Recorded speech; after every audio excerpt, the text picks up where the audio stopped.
Okay, let's talk about Homo economicus, or as I like to refer to him, Homer economicus, as Homer Simpson is sort of the epitome of the rational average person.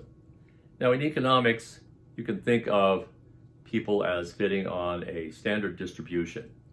That standard distribution would look like any other standard distribution, only in this case we have people who are potentially extraordinarily intelligent, extraordinarily not intelligent, and we have people who are hard workers and not hard workers, and we have all different kinds of people.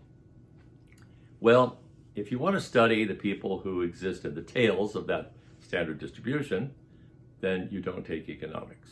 You take psychology or one of the sociology type classes, because they study the people that are in the tails.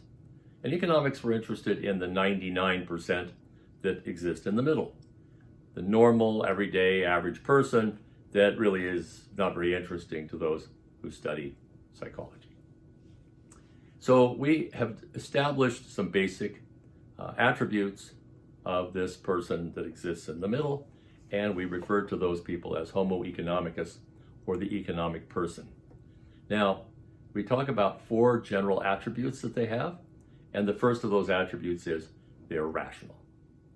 So what that means is that given a choice, they will make a rational decision. So for example, if I offered you 10 cents or $1, which one do you want?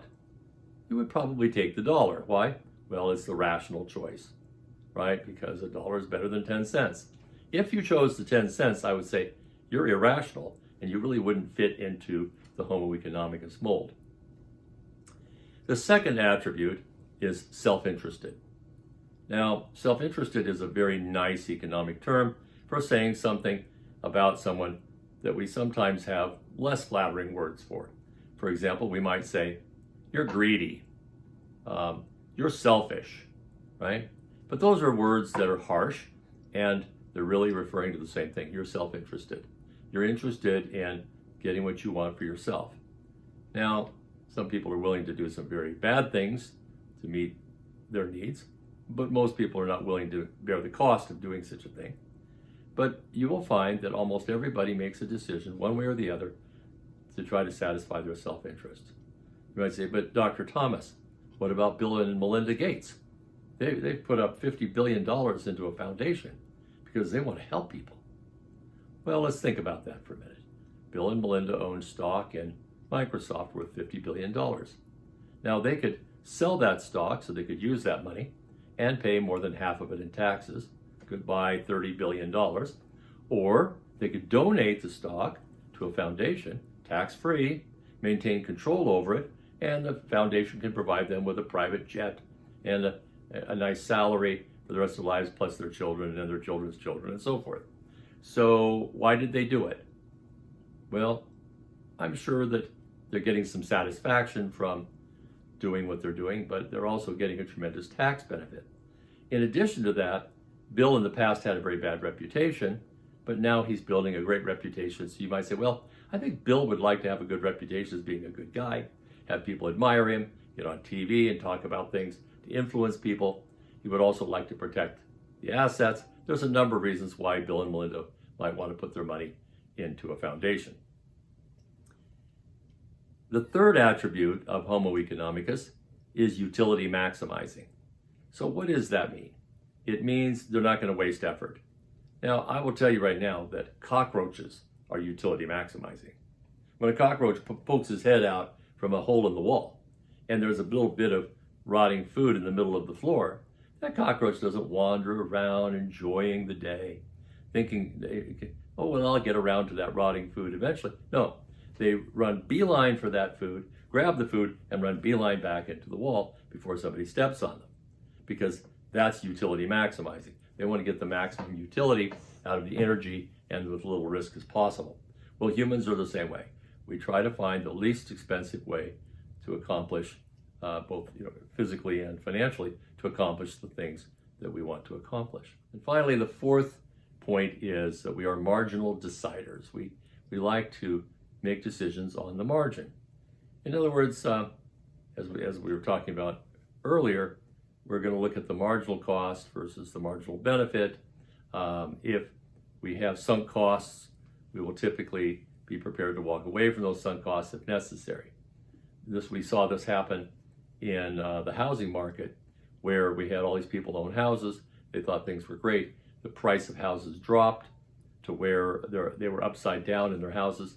They had no equity. And when they realized they had no equity and the bank was after them and they really couldn't afford the monthly payments, they just walked away from the mortgages. It just wasn't worth it to them. You make decisions every day on the margin about coming to class. You might say, you know what, spending this extra half an hour on this class is not as good as spending a half an hour on this other class.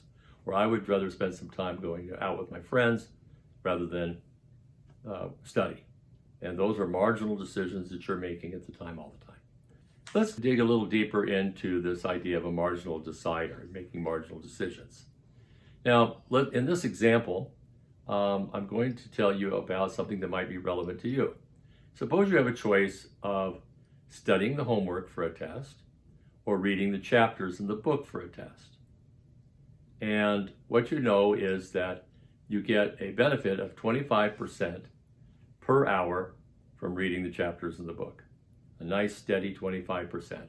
For every hour you spend reading a chapter in the book, you get a 25% benefit in terms of preparing you for the test. On the other hand, there's some benefit in studying the homework. But it's a declining benefit because there's only a certain amount of homework to study, and after a while you just don't get that much additional benefit. So you have from 8 a.m. until noon to study for this exam. And you have 8, 9, 10, 11, and 12. So you've got those hours. Now, starting at 8 a.m. and studying until 9 a.m., you get, if you study homework, you get 40 points of benefit or 40% benefit. And at the same time, if you spent that same hour, you would get 25% benefit from reading chapters. Then, if you study from 8 to 10, you would get 70% benefit. From 8 to 11, you would get 90% benefit. And from 8 to noon, you get 100% benefit. And then that's it, no more benefit. So what is the marginal benefit of each of these items? Well, from 8 to 9, the marginal benefit is 40. From 9 to 10, the marginal benefit is 30. 70 minus 40, 30. From 10 to 11, it's 20, 90 minus the 70. And from 11 to 12, it's 10.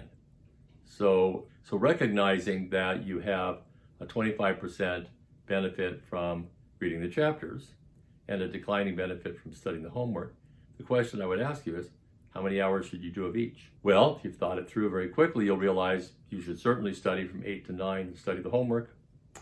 From 9 to 10, study the homework because you're getting 30 benefits versus 25. And then you should set the homework aside and start reading the chapters. Why? Because from 10 to 11, you only get 20 points of benefit from the homework, but you get 25 from reading the chapters. And only 10% from 11 to 12. So the combination would be 2 hours of each. Now that gives you an example of how we're marginal deciders. So we look at Homo economicus and we say, these are the attributes of the average economic person, and we're going to use these assumptions when we're evaluating our economic analysis.